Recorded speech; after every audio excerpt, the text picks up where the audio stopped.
Let's take a look back at the life of Elsie Ferguson, a true star of stage and silent screen, who brought both elegance and edge to everything she did. Born in New York City in 1883, Elsie grew up as the only child of a well-off attorney. From a young age, she was drawn to the stage, and by 17 she was already performing as a chorus girl.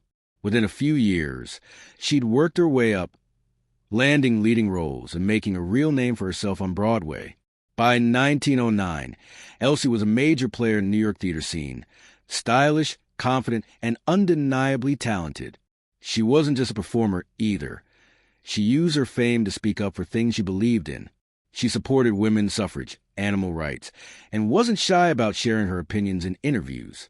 In a time when women were often told to stay quiet, Elsie was anything but. During World War I, she joined fellow stage stars in promoting Liberty Bonds, and on one occasion, she reportedly raised $85,000 in under an hour. That's the kind of energy she brought to everything. Those studios had tried to lure her into film.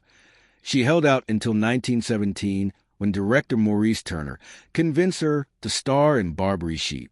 That move marked the beginning of a successful film career.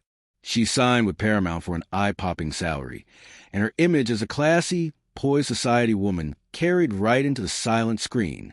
It didn't take long before she was known as the Aristocrat of the silent screen. Ferguson wasn't just about glitz. She was known for being a bit temperamental and demanding behind the scenes, but that's partly because she had high standards and a deep love for the craft. She chose her film roles carefully, often based on stage plays she already knew and respected. By the mid-1920s, Elsie had made her mark in Hollywood, but eventually stepped away from film.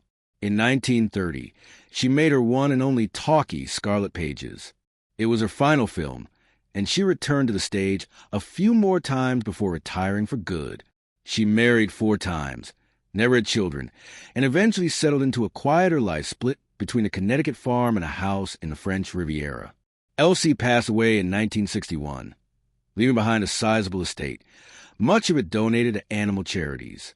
Elsie Ferguson may not be a household name today, but in her time, she was a star, bold, brilliant, and entirely her own woman.